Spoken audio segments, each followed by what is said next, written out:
warahmatullahi wabarakatuh. Yang kami hormati pengajar praktik Bapak Bayu dan Bapak Sunarno, yang berbahagia rekan-rekan Bapak Ibu guru dari SD Negeri 2 Kabupaten. Alhamdulillah, siang yang berbahagia ini kita bisa bertatap muka dalam keadaan sehat walafiat, menyambung diseminasi materi modul 1.4. Jadi dalam program pendidikan guru penggerak ini, Bapak Ibu, ternyata banyak hal bermanfaat yang kita dapatkan, dan sayang sekali jika hal itu tidak juga ditularkan kepada rekan-rekan hebat di SD Negeri 2 Kabupaten. Menyambung dari yang disampaikan Bu Angga telah menyampaikan bahwa satu yang kami garis bawahi, tidak ada orang yang bisa memaksa kita untuk melakukan sesuatu sampai diri kita mengizinkan atau ikhlas untuk melakukannya.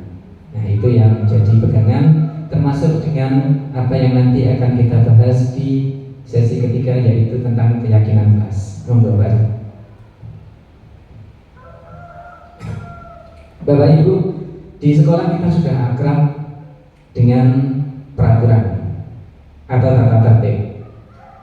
Bisa saya diberi pertolongan untuk menyebutkan satu saja tata tertib atau peraturan yang berlaku di sekolah kita? Masuk tepat waktu. Satu lagi atau dua lagi, Bapak Ibu? Bu Anis mungkin ada yang berlaku di sekolah kita? Memakai seragam sesuai yang sudah ditetapkan atau sesuai ketentuan. Nah, Bapak Ibu, berkaca dari pengalaman kita sehari-hari, apakah anak didik kita di kelas 100% telah berhasil menepati peraturan itu? Belum?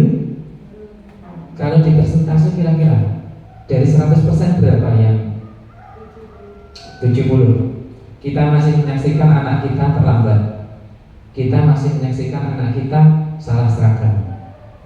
Nah, pernahkah kita berpikir, sudah diberikan peraturan sedemikian rupa, tata tertib yang sedemikian ketat, tapi mengapa masih ada pelanggaran?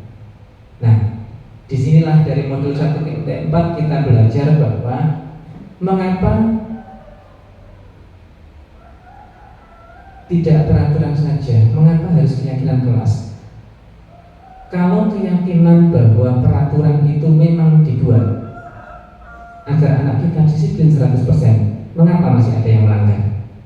Nah, tadi ada hubungannya dengan yang disampaikan Bu Angga. Seperti saya kutip di depan, tidak ada yang bisa memaksa kita untuk berubah sampai diri kita mengizinkannya. Lanjut, Bu. Bapak Ibu, saya juga akan bertanya dari yang pertama dulu, mohon ikhlasnya untuk mencermati, ya. Mengapa kita memiliki peraturan harus menggunakan helm bila mengendarai kendaraan roda 2? Bu Rahma, mungkin saya bisa dibantu jawab.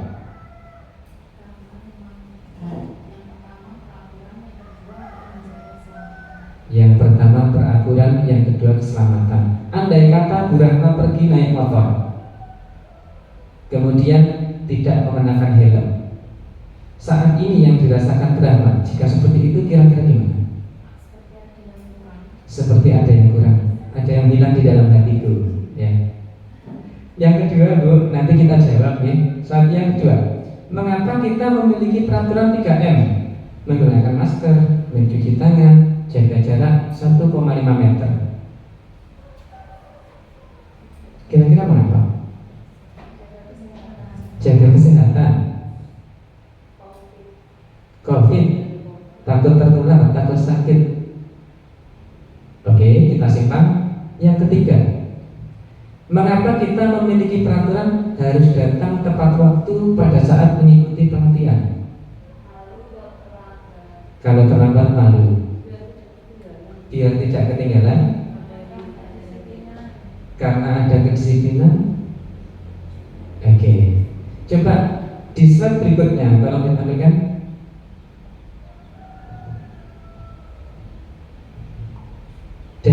pertama tadi saya tanyakan kepada Bu Rahma, mengapa kita pakai helm kalau berkendara pakai roda dua? Keselamatan. Misalkan pun kita tidak memakai helm, bisa jadi ketika dijumpai di jalan kita bertemu Pak Polisi, kita kena tilang. Tetapi ketika Pak Polisi tidak ada, kita tetap saja secara di bawah sadar pakai helm. Artinya apa? Ada sesuatu yang kita yakini bahwa ketika saya tidak pakai helm, jangan-jangan ketika terjadi benturan saya luka. Ada keyakinan di dalam diri, kalau saya tidak pakai helm, jangan-jangan ketika terjadi kecelakaan ada hal fatal yang kita alami. Nah, Bapak Ibu, kalau kita renungkan kembali,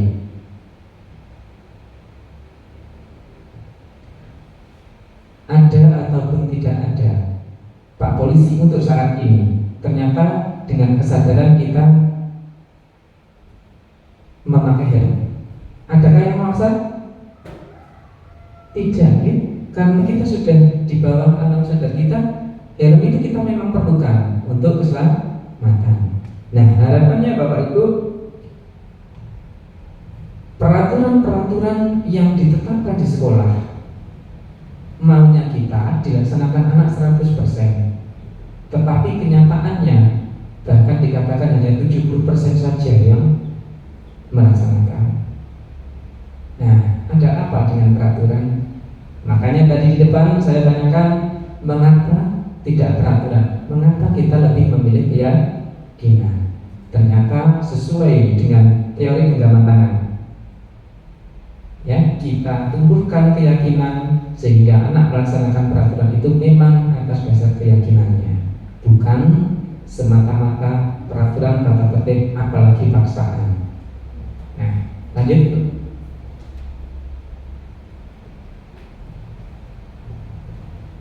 Dari isi tabel yang baru saja kita lakukan, nilai-nilai keselamatan atau kesehatan ini kita sebut sebagai suatu keyakinan.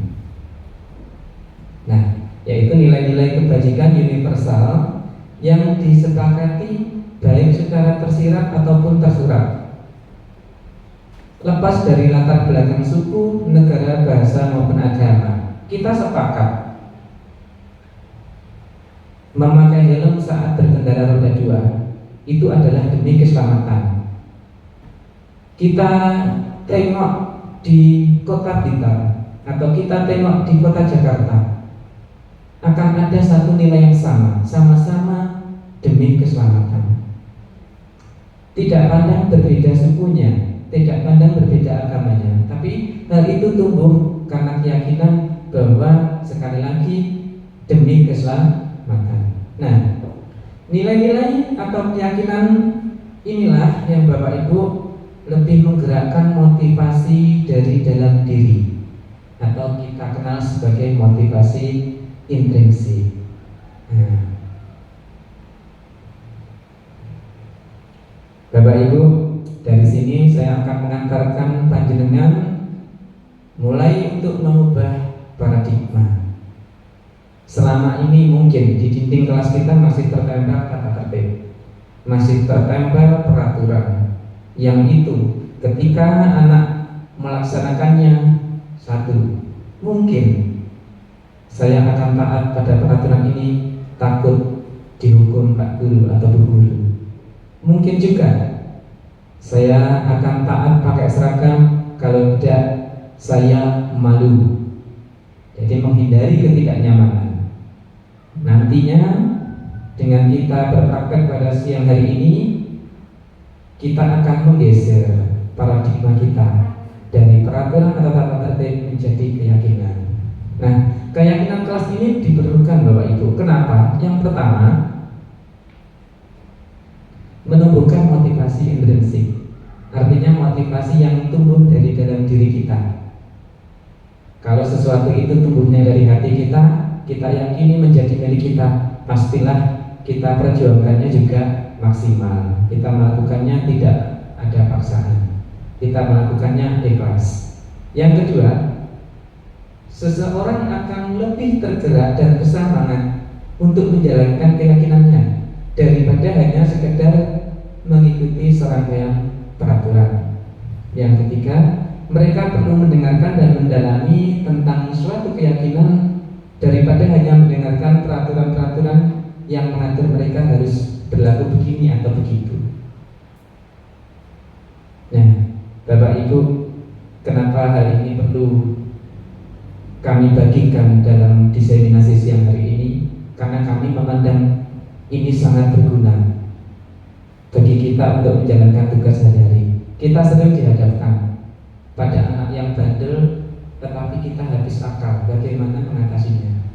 Kita sering menemui satu, dua, atau lebih sering kali mungkin anak didik kita datang ke kelas belum siap dengan apa yang kita tugaskan sebelumnya. Alasan yang klasik, kalau Bu Devi di kelasnya apa mungkin tadi? Nah, kenapa kamu tidak bawa alat praktek kita hari ini? Karena lupa. Alhamdulillah. Kalau yang dilupakan hutang tidak apa-apa ya. Tapi kalau lupa tugasnya nih. Dan amnesia ini sering kita jumpai loh itu. Ya, lanjut dulu. Nah, di dalam peraturan kelas yang disepakati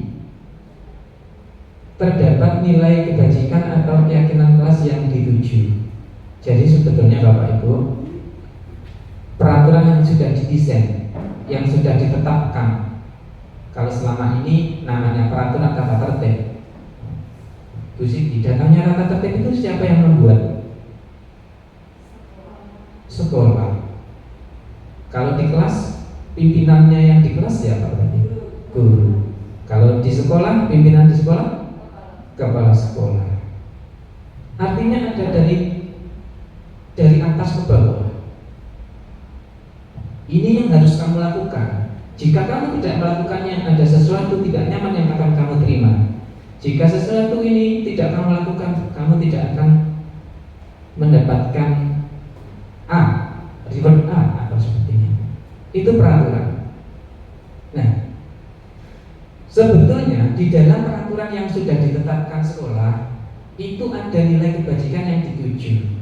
Taruhlah kata, kita ambil contoh. Ada peraturan dilarang membuang sampah sembarangan. Kalau menurut Bulia, nilai kebajikan apa sih yang ingin dicapai dari peraturan itu? Dilarang buang sampah sembarangan.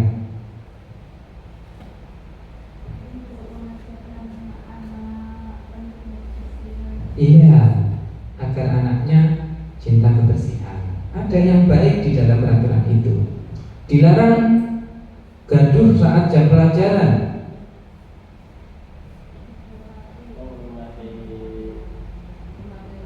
Menghormati teman, menghormati guru mungkin ya, mungkin. Dilarang ngantuk saat jam pelajaran. Menghormati juga. Kalau itu dijadikan peraturan. Nah, ada sesuatu nilai baik yang dituju. Nilai itu ketika tadi saya tanyakan di awal berbentuk peraturan, ternyata masih banyak yang melanggar. Nah, ini kita balik sekarang, kita jadikan keyakinan. Nilai kebajikan yang sudah menjadi keyakinan kelas akan mendorong warga kelas atau sekolah melaksanakannya dengan penuh motivasi, sehingga mendorong terciptanya lingkungan yang positif. Jadi ada peraturan itu tujuannya untuk mengarah mencapai nilai kebajikan. Nilai kebajikan itu ditumbuhkan tujuannya untuk menciptakan lingkungan yang positif. Nah, lingkungan yang positif ini akan mendorong mudah dilaksanakannya pembiasaan hal yang baik. Bisa mencakup sikap, bisa mencakup hal baik, perilaku, tutur kata oleh seluruhnya warga sekolah. Nah, yang ini kalau diringkas jadi satu kata, intinya adalah terwujud budaya yang positif. Maunya kita kan terwujud budaya yang positif. Instrumennya lewat peraturan kelas. kenyataannya belum 100%. Saya tanya 70% rata-rata. Nah, mari kita ubah paradigma tersebut dari peraturan ke keyakinan. Aja tuh. Nah, pembentukan keyakinan kelas. Bagaimana ini nanti saya yakin Bapak Ibu akan banyak membutuhkan target lah, katakanlah satu anak yang memberi tantangan paling besar untuk panjenengan mendisiplinkan di kelas. Coba sebutkan, Bu Devi, silakan Bu. Satu anak di kelas yang bagi panjenengan itu untuk mendisiplinkannya saya kok tantangan berat. Ada pasti. Berapa?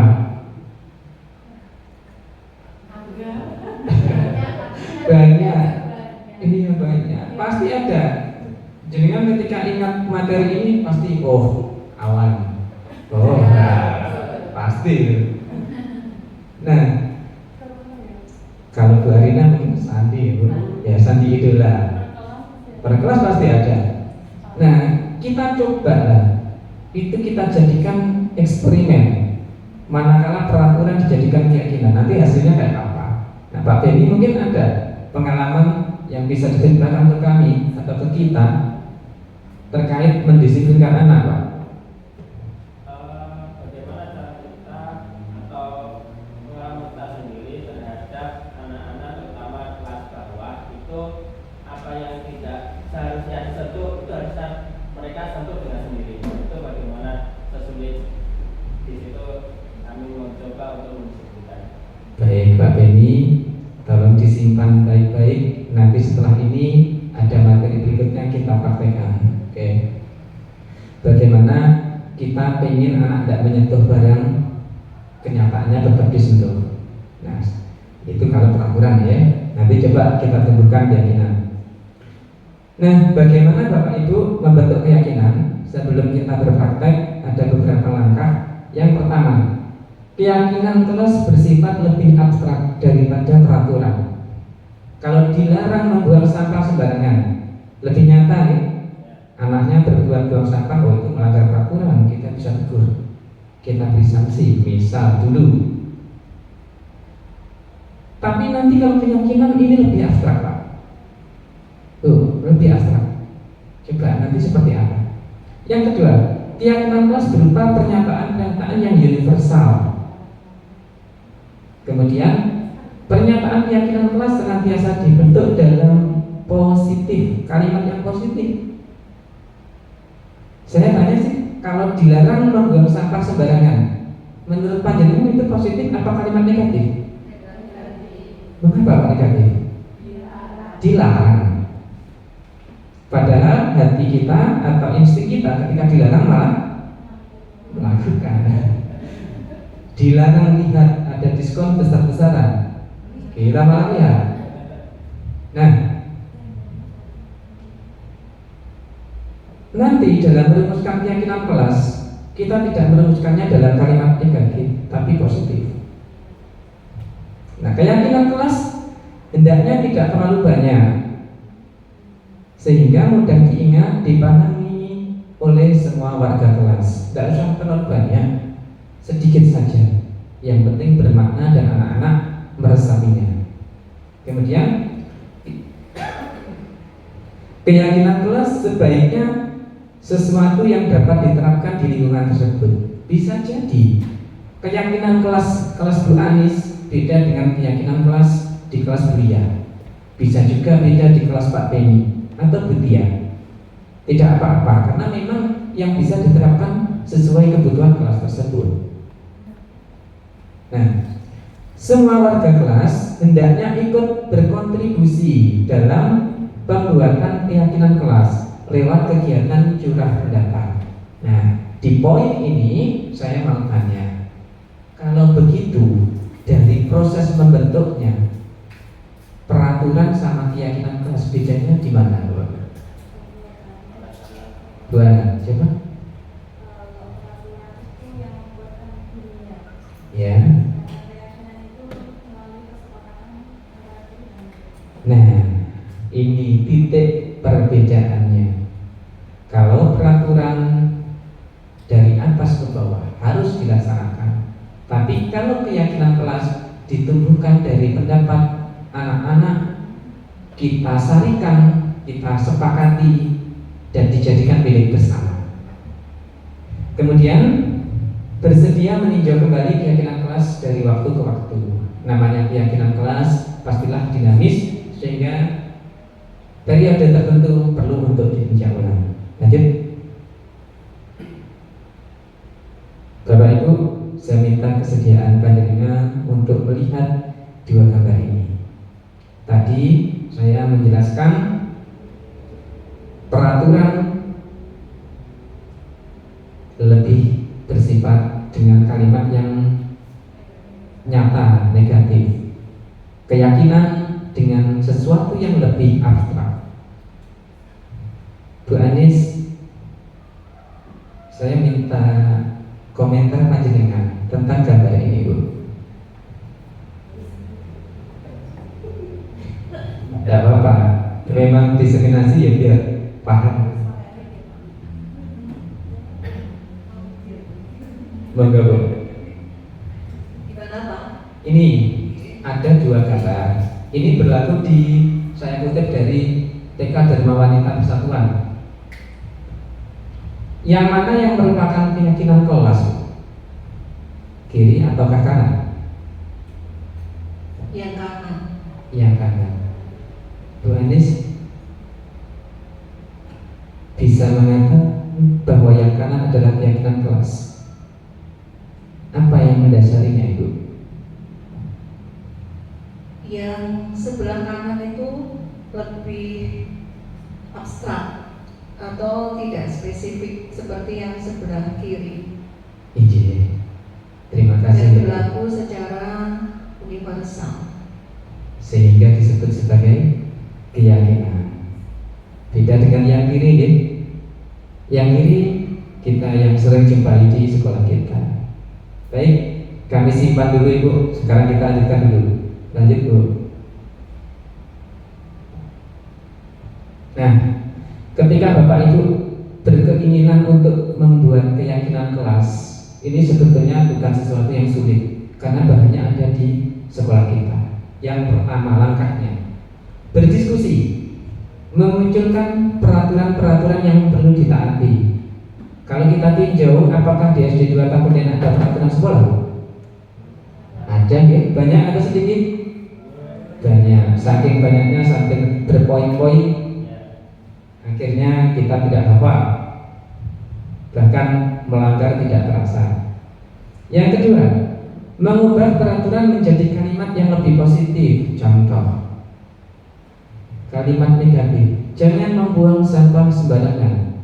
Ubahlah jadi yang lebih positif, membuang sampah pada tempatnya. Nah, kita menggunakan kalimat berupa kata kerja ini supaya seolah-olah kita memunculkan dari diri kita. Keyakinannya nanti tumbuh dari diri kita. Yang ketiga, menyarikan peraturan menjadi nilai-nilai kebajikan atau keyakinan kelas. Dari peraturan nanti kita ambil intisarinya, jadikan keyakinan kelas. 4. Berdiskusi mengenai peran seluruh warga kelas. Jadi keyakinan yang sudah kita tumbuhkan, sudah kita sepakati, anak itu perlu untuk diajak tahu perannya sebagai apa. Dia nanti punya peran bagaimana. Setelah jalan dalam periode tertentu, kita tinjau ulang. Jika perlu, kita buat kesepakatan baru. Lanjut.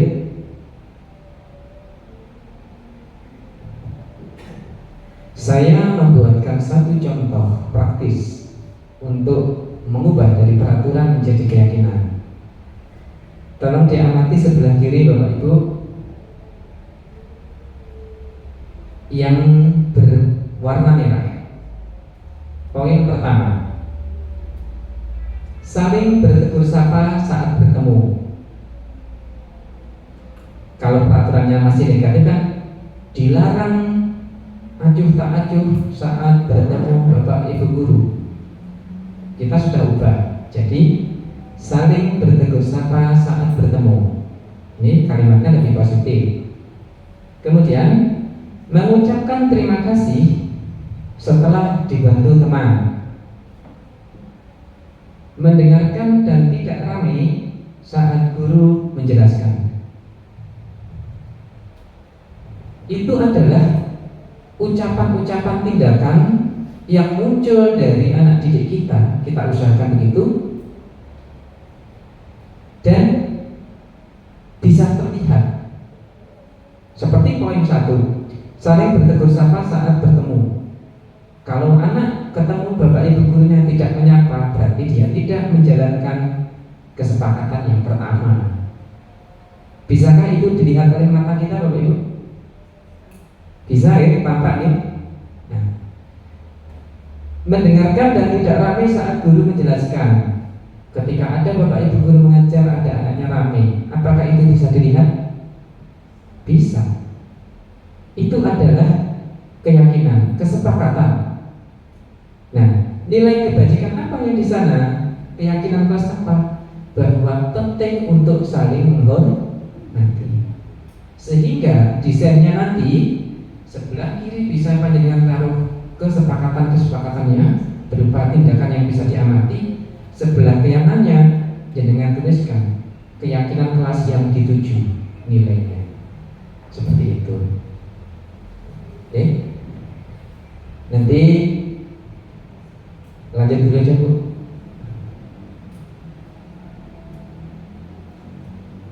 Nah, untuk berikutnya, manakala kegiatan kesepakatan sudah, keyakinan sudah didapat, itu tadi saya sampaikan anak akan harus tahu perannya. Nah, agar anak tahu perannya, ini ada satu instrumen yang bisa kita gunakan sebagai alat bantu. Namanya yang pertama tabel T dan Y. Nah, kalau ingat tabel T dan Y, ingatlah tayo ya. Ini ada tayonya. Untuk eksplorasi atau memudahkan diskusi tentang perilaku yang mencerminkan keyakinan kelas serta peran masing-masing warga kelas, dapat digunakan model tabel T dan Y. Lanjut.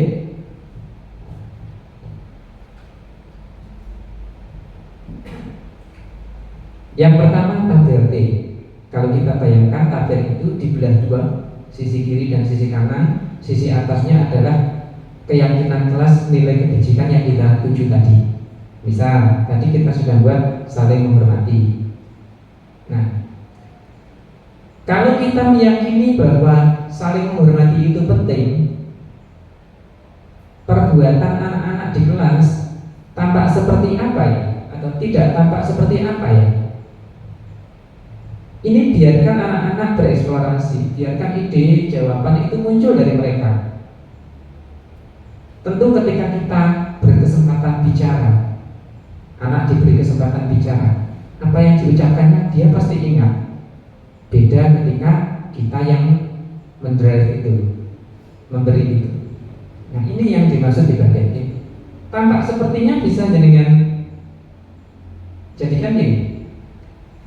Saling bertegur sapa saat bertemu teman atau guru. Oh, kalau ada anak ketemu bapak ibu gurunya bertegur sapa, dia tampaknya melaksanakan keyakinan saling menghormati. Tetapi jika acuh tak acuh saat bertemu dengan bapak ibu guru, berarti dia tidak menjalankan, tidak memiliki keyakinan untuk saling menghormati. Dan inilah yang nanti oleh Bu Arina akan diulas, perlunya direstitusi. Seperti itu. Untuk poin yang lain nanti monggo kesempatan lebih lama kita bisa eksplor. Lanjut dulu. Kalau tadi tabel T dan Y, sekali lagi Bapak Ibu, itu adalah instrumen untuk memfasilitasi anak didik kita agar tahu perannya di dalam keyakinan yang kita sepakati. Jadi memang sebagai guru harus sampai ke sana. Satu lagi instrumen namanya tabel Y.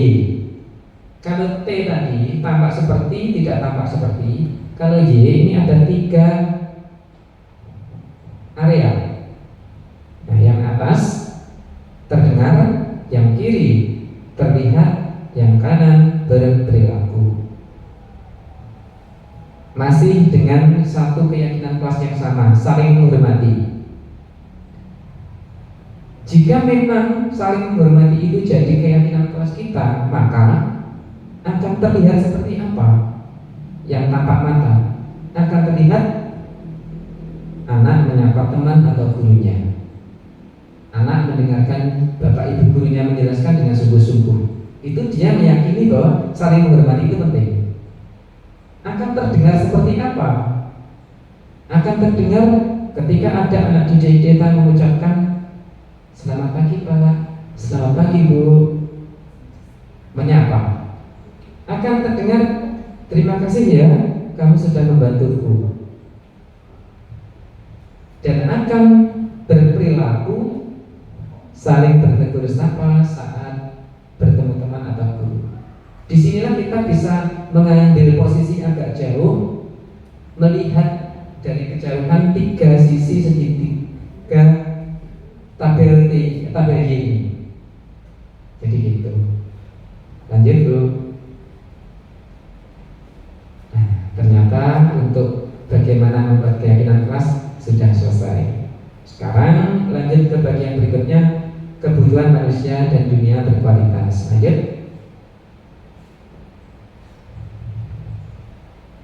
Bapak Ibu, di kelas mungkin panjenengan pernah di sekolah kita ada kejadian misalkan beberapa waktu lalu anak-anak ambil jajan tidak bayar di kantinnya khusus. Ini sesuatu yang sangat nyata. Setelah ditelusuri, pada waktu itu kita sama-sama belum mengenal segitiga restitusi. Kita masih mengenal peraturan tata tertib. Di sana kita telusuri, ternyata setelah ditanya, Pak, saya tidak sarapan. Saya pengen jajan seperti yang teman saya beli. Nah, secara alami ternyata Bapak Ibu, manusia berperilaku itu pasti punya tujuan, seburuk apapun perilaku itu. Pun demikian dengan perilaku baik. Ya, sehingga di sini ada alasan-alasan mengapa manusia bertindak. Jawabannya apa Bapak Ibu? Karena butuh ternyata. Ada kebutuhannya yang tidak terpenuhi. Nah, berkaitan dengan kebutuhan manusia, macamnya banyak. Secara umum kita mengenal 5 kebutuhan dasar. Dari yang paling basic, yang di tengah Bapak Ibu, namanya bertahan hidup. Contoh yang baru saja saya berikan, ada anak didik kita mengambil jajan tidak bayar. Itu adalah ternyata ketika ditelusuri, dia kebutuhan bertahan hidupnya tentang makanan tidak terpenuhi. Lalu untuk yang lain apa Bapak Ibu? Ada kebutuhan akan kasih sayang dan rasa diterima atau love and belonging. Ada kebutuhan penguasaan, ada kebutuhan kesenangan, ada kebutuhan kebebasan atau freedom. Ya, lanjut. Nah, untuk yang bertahan hidup Bapak Ibu, ini kaitannya dengan kebutuhan fisiologis kita. Kita sudah belajar banyak sebagai makhluk hidup, kita butuh makan, butuh bernapas. Nah, itu adalah kebutuhan untuk bertahan hidup. Makanan, pakaian, istirahat, tempat berlindung, keamanan, kesehatan. Nah, ini saya rasa tidak terlalu sulit untuk memahaminya. Lanjut. Kebutuhan akan kasih sayang dan rasa diterima. Ini termasuk kebutuhan psikologis Bapak Ibu. Jadi tiap orang itu butuh untuk merasa diterima, merasa diperdulikan, berbagi, bekerja sama, menjadi bagian dari suatu kelompok, tidak terasing. Itu dibutuhkan. Nanti monggo setelah dari sesi diseminasi ini kita bisa bermuhasabah kelas kita juga temui. Nanti oke. Lanjut. Kekuasaan dan penguasaan. Nah, ini juga termasuk kebutuhan. Manakala kebutuhan ini tidak terpenuhi, maka akan ada suatu perilaku yang cenderung untuk menyerang, agresi, berbuat onar. Yang intinya adalah ingin kekuatannya diakui, ingin kemampuannya diakui. Ini adalah termasuk dalam ranah kebutuhan akan kekuasaan dan penguasaan. Lanjut. Kebebasan, kebutuhan untuk bebas, untuk mandiri, otonom, memiliki pilihan, mengembangkan daya lenturnya dan mampu mengendalikan arahnya sendiri. Lanjut. Yang terakhir adalah kebutuhan akan kesenangan. Kalau ini kita bersepakat, kebutuhan akan kesenangan adalah untuk mencari kesenangan, humor, bermain, bersenang-senang, bergembira, antusiasme dan tertawa. Oke. Lanjut Bu. Nah, ini yang patut kita pertimbangkan. Setiap tindakan yang dilakukan oleh anak, entah itu positif atau negatif, pada dasarnya mempunyai alasan tertentu. Alasan-alasan itulah yang pada akhirnya disebut sebagai pemenuhan kebutuhan dasar, yang manakala tidak terpenuhi pasti ada tindakan yang tidak diharapkan. Nah, dengan mengetahui dan memahami kebutuhan dasar setiap murid, tentu kita lebih mudah mengarahkan serta memfasilitasi mereka untuk bisa memenuhi kebutuhan dasarnya dengan cara-cara yang positif. Lanjut. Ada slide yang hilang Bu, ini tadi ada yang terhilang. Slide yang hilang itu saya tulis sebetulnya, tulisannya satu. Terima kasih telah mengikuti sesi ini sampai akhir. Ya. Sesinya akan dilanjut oleh Bu Arina. Monggo dari saya cukupi. Assalamualaikum warahmatullahi wabarakatuh.